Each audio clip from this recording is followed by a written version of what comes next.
తెలంగాణ రాష్ట్ర శాసనసభ స్పీకర్ గడ్డం ప్రసాద్పై బీఆర్ఎస్ శాసనసభ్యుడు జగదీష్ రెడ్డి వ్యాఖ్యలను ఇరికి మహేష్ ఖండించారు.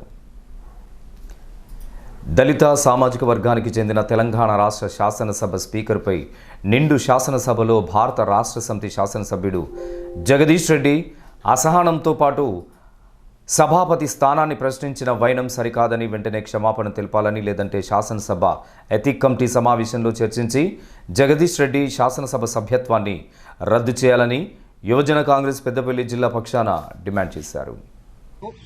2 రోజుల క్రితం గౌరవ శాసనసభలో గడ్డం ప్రసాద్, దళిత బిడ్డ అయిన గడ్డం ప్రసాద్పై అసహనం వ్యక్తం చేస్తూ అవాక్కులు చెవాక్కులు పేలుతూ స్పీకర్ వ్యవస్థని ప్రశ్నించే విధంగా మాట్లాడిన నల్గొండ శాసనసభ్యుడైన జగదీశ్వర్ రెడ్డిని బహిరంగంగా క్షమాపణ చెప్పాలి, లేదు అంటే శాసనసభ ఎథిక్స్ కమిటీ ద్వారా నల్గొండ శాసనసభ్యుడైన జగదీశ్వర్ రెడ్డి శాసనసభ్యత్వాన్ని రద్దుపరచాలని యువజన కాంగ్రెస్ పక్షాన, పెద్దపల్లి యువజన కాంగ్రెస్ పక్షాన డిమాండ్ చేస్తూ, బీఆర్ఎస్ పార్టీకి మొదటి నుండి దళితులు అంటే చిన్నచూపు. దానికి 2-3 ఉదాహరణలు ఆల్రెడీ వాళ్ళు 10 సంవత్సరాలు చేసి ఉన్నారు. దళిత ముఖ్యమంత్రి అని కేసీఆర్ 1,00,000 సార్లు చెప్పిండు. దళిత ముఖ్యమంత్రిని గాలికి వదిలేసిండ్రు. దళిత బిడ్డ అయిన తాటికొండ రాజయ్యను డిప్యూటీ సీఎం చేసి బర్తరఫ్ ఎందుకు చేసిరో కూడా ఇంతవరకు చెప్పని చరిత్ర బీఆర్ఎస్ పార్టీది.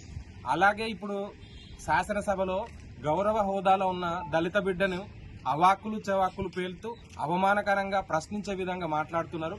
డాక్టర్ బాబాసాహెబ్ అంబేద్కర్ రచించిన భారత రాజ్యాంగంలో ఆర్టికల్ 178 ప్రకారం స్పీకర్ ఎన్నుకొనబడతారు. ఆ స్పీకర్కి ఉన్న విచక్షణాధికారం మేరకు ఆర్టికల్ 190, 191, 194 ఒక శాసనసభ్యున్ని అనర్హత వేటు బర్తరఫ్ చేయాలంటే ఆ ఆర్టికల్స్ ప్రకారం చేయాల్సి ఉంటుంది. దాన్ని పరిగణలోకి తీసుకొని స్పీకర్ అసెంబ్లీలో శాసనసభలో స్పీకర్ తీసుకున్న నిర్ణయాలను ప్రశ్నించడం సభలో కానీ బయట కానీ చేసే అధికారం ఎవరికి ఉండదు. ఈవెన్ కోర్టులకు కూడా మా అధికారం లేదు.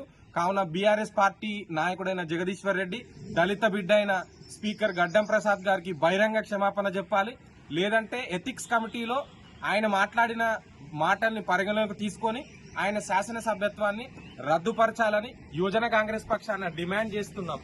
సెలవు.